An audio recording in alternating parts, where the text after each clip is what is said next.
En un mot, la GFIP a été créée par la loi de 1987 et la GFIP gère le fonds pour l'insertion des personnes handicapées.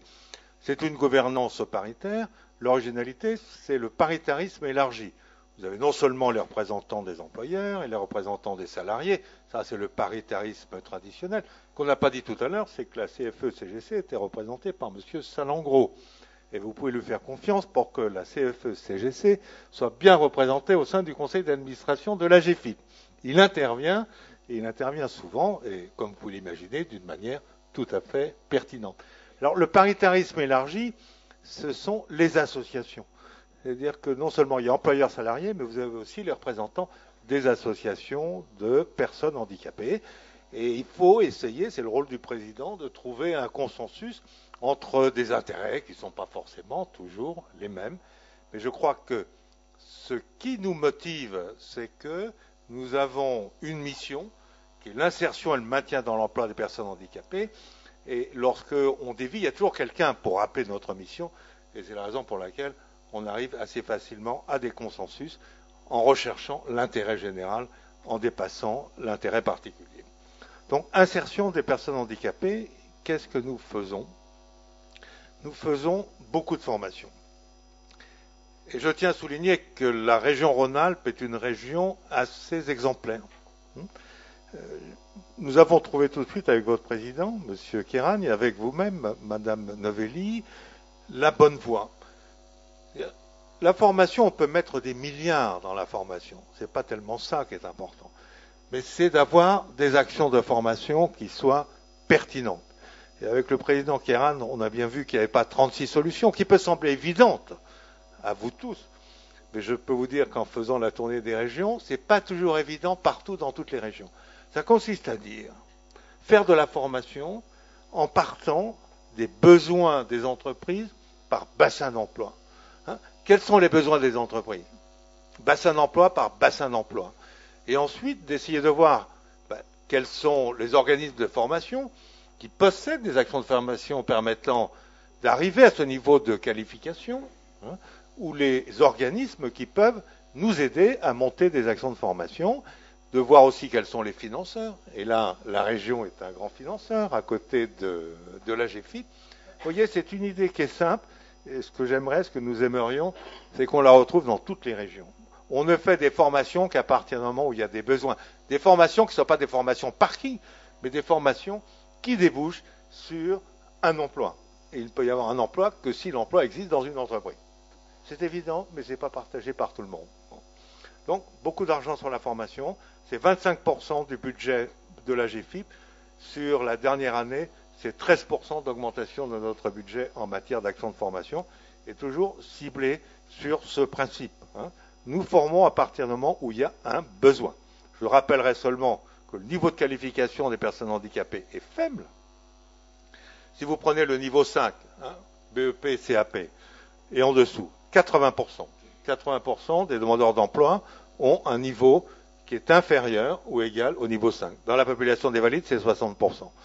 Mais on verra tout à l'heure le président Benoît Catin, président d'un, j'allais dire Pôle emploi, non, Cap emploi, c'est le Pôle emploi pour les personnes handicapées, si vous voulez, et qui nous parlera de tout le travail que font les associations Cap emploi pour l'intégration des personnes handicapées. Le deuxième point, et j'en terminerai là-dessus, c'est le maintien dans l'emploi. Alors pourquoi aller chercher des personnes à l'extérieur alors que tous les jours, dans les entreprises, il y a des personnes qui développent un handicap? C'est la raison pour laquelle la GFIP a créé un réseau qui s'appelle le réseau SAMET, Service d'appui au maintien dans l'emploi des travailleurs handicapés, de manière à aider les entreprises à maintenir dans l'emploi les personnes qui développent un handicap. Vous savez que 15% des personnes développent ou un handicap ou développent un handicap pendant les 18 premières années de leur vie. Ce qui veut dire qu'il y en a 85 qui développent un handicap pendant leur vie professionnelle. Et c'est important de s'intéresser à ces personnes-là.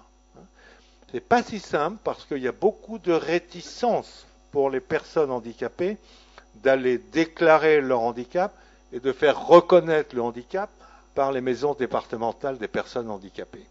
Et c'est là où il faut changer le regard sur le handicap. Mais je crois que c'est en train de se modifier. Et je vais vous prendre un exemple. Dans la situation dramatique que l'on connaît aujourd'hui en matière d'emploi, je vais vous citer les chiffres sur le premier trimestre 2009. Licenciement économique. Licenciement économique représente une augmentation de 14% entre le premier trimestre 2008 et le premier trimestre 2009. Ce sont les chiffres nationaux, la région Rhône-Alpes, ça doit être à peu près semblable. L'augmentation des personnes handicapées n'est que de 1%. Oui, 14% pour les valides, seulement 1% pour les personnes handicapées. Ça veut dire quoi?